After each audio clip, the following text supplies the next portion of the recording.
Hi YouTube, welcome to day 21 of board studying for us. I can't believe it, that's 3 weeks since I started and we have less than 2 weeks till our test date. That's crazy. I'm really looking forward to just being done. But anyways, today is Sunday and so I get to answer all your questions. But first I'll tell you about my day. I woke up still feeling sick, but we watched the baby before church. Which is always fun to do. He's so happy in the mornings. And, okay, side story, really funny. So I was showering, so John and I both watch him. You know, he'll shower and I watch him and, feed him. And then when it's my turn to shower, he watches him. And I was just finishing my shower and I hear John come in. He's like, Amy, you need to come here right now. He just pooped. And it really, really stinks. And so I went up and changed him, and luckily I couldn't smell anything because my nose was completely stuffed from being sick.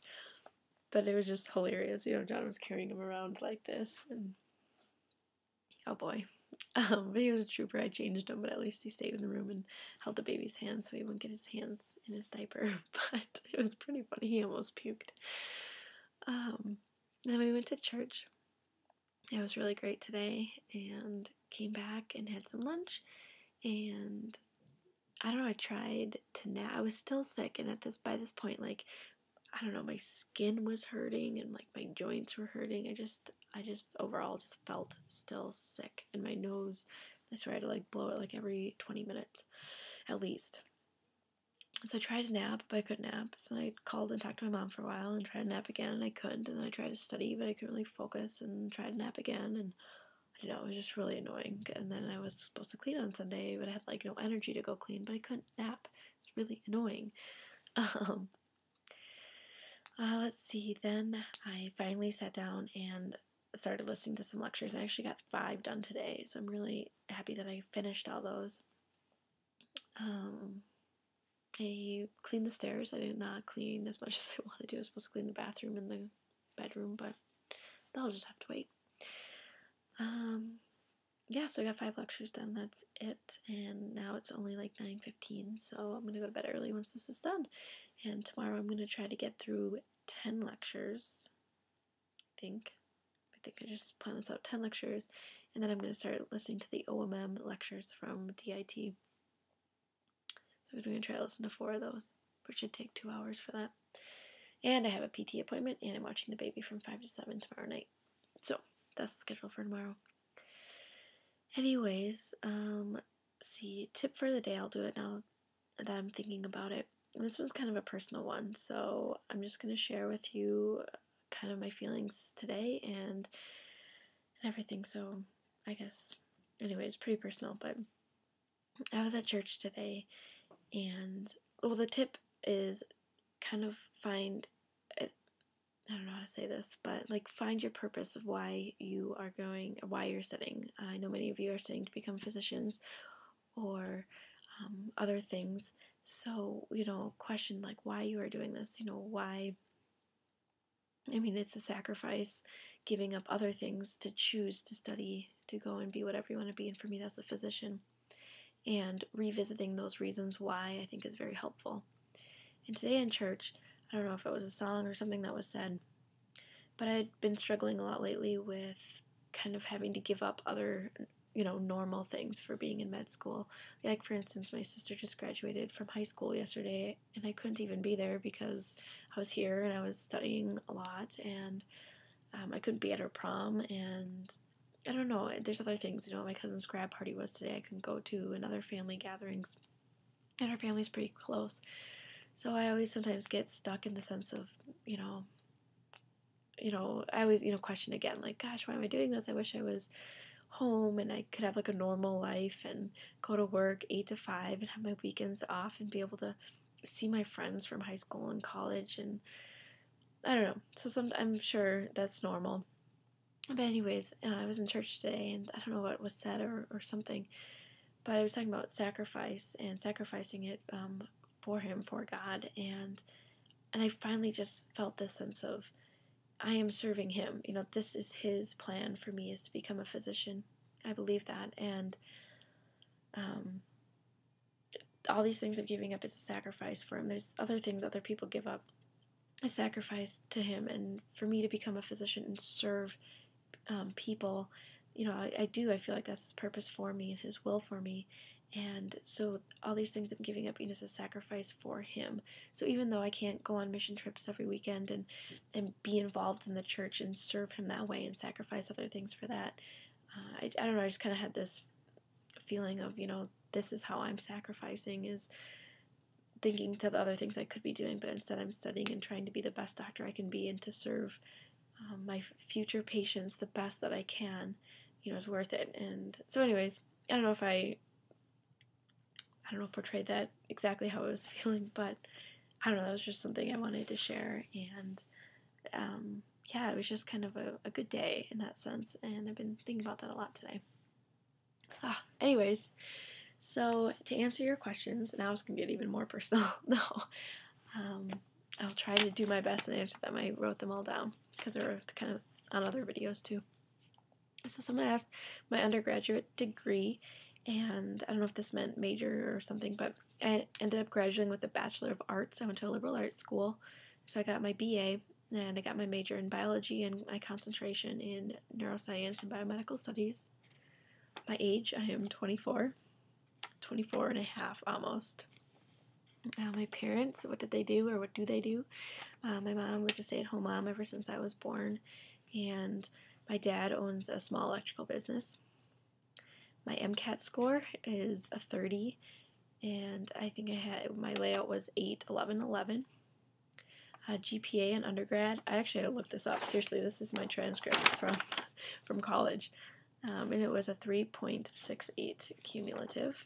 I ended up with 4.0 my last semester. Not bad for planning a wedding and graduating and figuring out med school and everything. My goodness, it was the best one.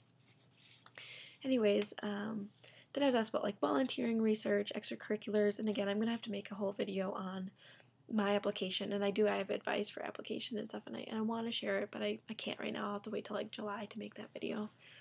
But quick overview, I volunteered at an assisted living, nursing home close to my undergrad. I worked as an EMT, or not worked, I guess it was a volunteer EMT on my campus, which wasn't very much. It was just EMT for the campus. So it was mostly, a lot of it was alcohol issues and other minor things. And then a few mission trips. I'm sure there's more, and I wish I should pull out my application if I still have that and look at that. Research, I did actual lab research with neuroscience, and we looked at the effects of alcohol in adolescent mice versus adult mice. It was really interesting, and I actually went to the conference in Washington, D.C. and was able to present, so that was exciting. I also did clinical research in a huge county hospital at a huge city, and wow, that was such an amazing experience. It was crazy. I went to rural medicine, and I think working in that hospital made me appreciate urban medicine but not want to do it.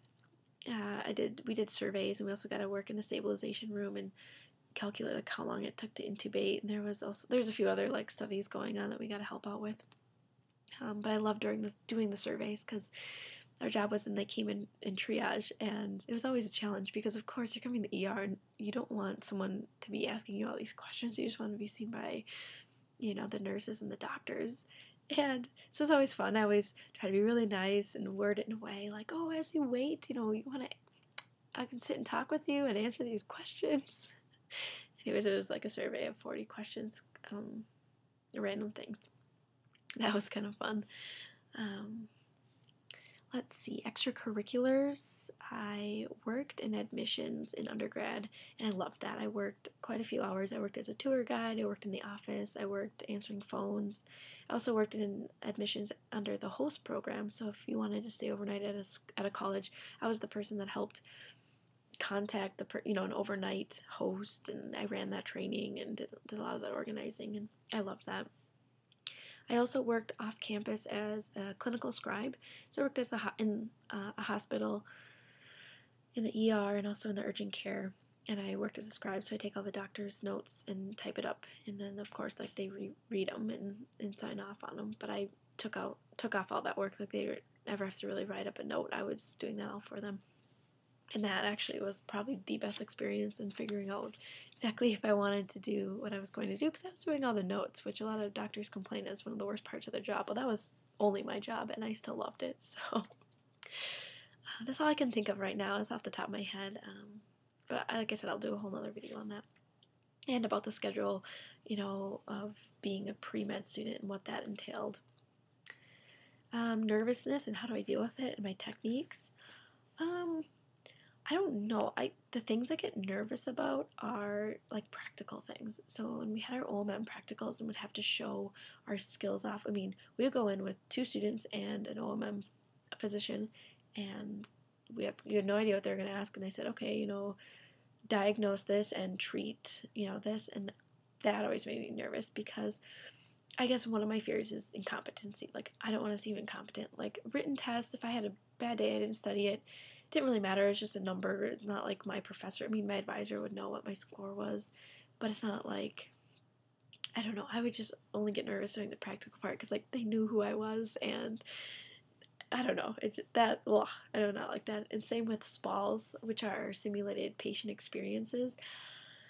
I would get nervous about that just because you had no idea. You were outside the hall and you were told you have a minute to look at your chart. You looked at it. Hopefully you had some idea what you're going to do. You walk in, you have like 15-20 minutes with the patient, and you go through a history and a physical and talk to them about the assessment and plan. And I would just get so nervous because I didn't know what was going to be behind that door, and I didn't know what to expect, and I couldn't prepare. And so my technique for that and how do I deal with that? I don't know. I don't think I have that figured out yet. Back when I was nervous for other things in life, sounds horrible, but I would think of like all the worst things that I could be doing, and this isn't that bad. And I would think of, well, I've been through X, Y, and Z before, so this will just be another thing in my past and it won't matter. And this is going to sound goofy, but the night before tests and we think we're going to do horrible, I always say, John, will you still love me if I fail this test or whatever? And yes, will you still love me? Yeah, John, I'll still love you if you pass, or if you don't pass or pass. So it's kind of goofy, but we just know that this isn't absolutely the priority. So whatever happens, happens, but we still have each other. And someone asked what the COMLEX was. I think I described this in another video, but this is just the licensing exam for doctors of osteopathic medicine. So like the USMLE is for MDs, the COMLEX is for DOs. It's just, the one I'm studying for is just step 1 or level 1. There's 3 total. So I won't be a licensed anything yet. It's just step 1. How do I review Q banks? I'm not so great at this. I know I should be better. Back in when I was reviewing them in like January, February, and March, and I would do 50 question set, it would take like 3-4 hours to go over those. And I would look them up in my books, and I would, write in first aid, or I'd write up my own study sheets. I really had to do that with the Kaplan COMLEX Q bank because their answers, first, I'll never get past this. There's something called like myositis ossificans, and seriously, it was in 0 of my books. I had to Google it. It was horrible. Like, that should be in one of my medical textbooks. And so that's how I got the information on that. So I would say that's kind of lacking in the information. So I had to go out and look in my pathology book, and I had to look in my WOMEM book if there was a question and that would take a lot of time doing that. But now, this is going to sound bad. First off, the ComBank questions for the COMLEX have like really great references, and they talk about the questions, and they go through all the A, B, C, and D, and like why this one wasn't the right answer and what would have been the question if it were to be the right answer. So I just read those. I know I should be writing stuff down, and I even get to some like, oh, I should write this down, and I don't. So don't take my advice on that. I need to get better at that. How long does it take me to do 50 questions? It takes me about 40 to 45 minutes on average. It depends on the questions. But I think my average, because ComBank tells you, I think my average is 47 seconds a question. So, and then how do I take my questions? I do random and untimed, every single one of them, ever since even January. When I hadn't even covered all the topics in med school yet, I did random and untimed, and that's what I was told as advice, that you should always do your questions. The QBank I'm using is ComBank. That's all I have written on my note. I don't know what that question entailed. Sorry. Ooh. Okay. And then bacteria and hand sanitizers. So I don't know much about that. The only thing I can think to say is when I was working in the clinic and hospital, they had those foam hand sanitizers in like every patient's room and everything, because they were finding that doctors weren't washing their hands as they should be between every patient's visit and everything. And so they put the foam in there because it's way easier, and they found the compliance with the physicians was much better. So I'm guessing if they have them in the hospitals and that's acceptable for, hand washing, then they have to work.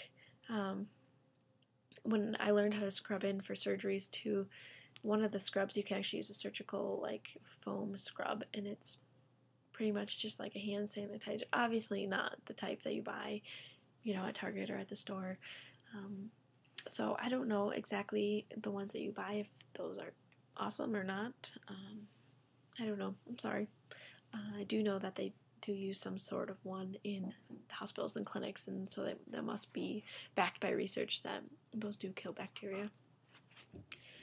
Anyways, I think that's it. Let me know if there's any other questions, or if I missed your question, I will answer it next week. Yeah, I think I mentioned I'm feeling a little bit better. I think tomorrow will be better. I'm trying to be optimistic. But I hope everyone had great weekends, and I'll be back tomorrow.